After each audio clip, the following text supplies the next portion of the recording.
izid kakšnega razprave?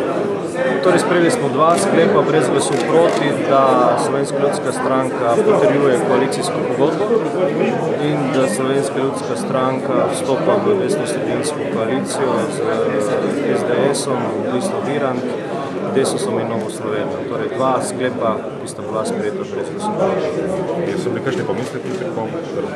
Ne. Dobro, recimo, kaj pa sam ministerski razrez, ste zadovoljni? Kar se tiče ministerskega razreza, seveda smo zadovoljni, to je to. Kar se tiče imen, ostaja zaenkrat še odprto, glede na to, da koalicija praktično na to temo še ni govorila.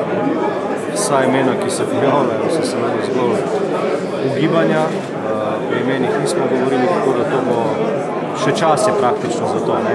Glede na postopke, ki bodo, sprejem zakona o vladi in tako naprej in potem, da zakon o vladi pride v veljavo, je še ogromno časa za to, da se imena dajo v javnost.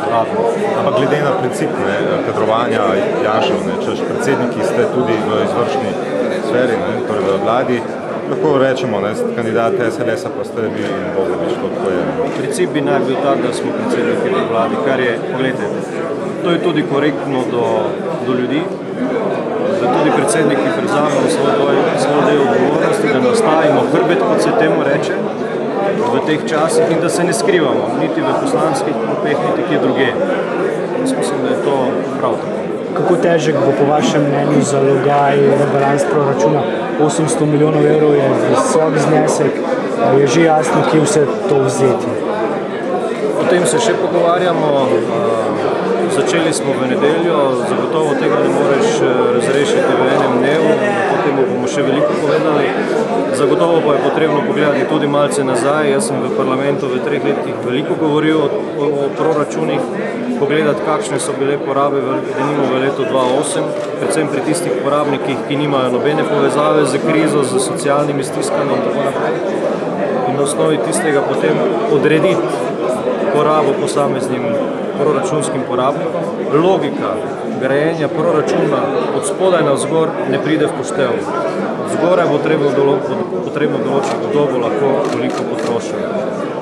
Predstojniki, direktorji, vodje in tako naprej pa bodo odgovorni, da to porabo tudi zagotovijo.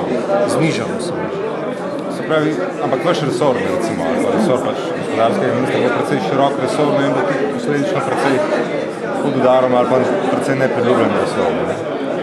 Vsi resori bodo nepriljubljeni. Bodo pod udarom, jaz pravim, to bo krizna koalicija, vstop v to koalicijo je za vsako stranko tveganje, ampak pogledajte, nekdo mora prevzeti odgovornost, mi smo pripravljeni to prevzeti, obljubljali smo to pred volitvami in to sedaj tudi počnemo. V bistvu zdaj, glede na to, da je ta mapa nek način trasirana, pri vseh drugih, smo tako rekoč dobili danes že pravzaprav desno vlado. Nimam še vseh informacij, vem, da je pri Desusu zadeva šla skozi, kot se temu reče, pri Novi Sloveniji tudi, ne vem, kaj se dogaja pri SDS-u in pri Virantu, ampak po mojih občutkih mislim, da ja. Ste bili kaj natrni zaradi dogajanja v Desusu? Ne.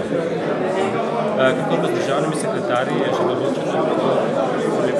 Predvidoma bi naj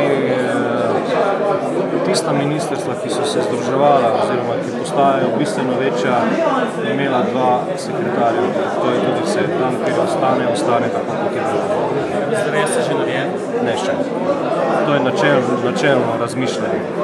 Ampak lahko rečemo, glede na to, da sta predvsem močna ta 2 resorja, to vsebini, ki gre sta na SLS-u, da se pokriva kar več področij po novem. Skratka, manj ministrstva, ampak... Ja, 3,5 ministrstva stara, da ne bom rekel skoraj 4. Če prevedemo to. Če prevedemo na razrez, ki smo ga do sedaj poznali. To je v bistvu več, kot je kadarkoli SLS imel, katerekoli. A smo že imeli kdaj več? A nismo? Ne spomnim se kdaj bilo to. Takrat je z Marjanom Podobnikom. Ja. Takrat je bilo malo več. Tudi vam. Hvala lepa.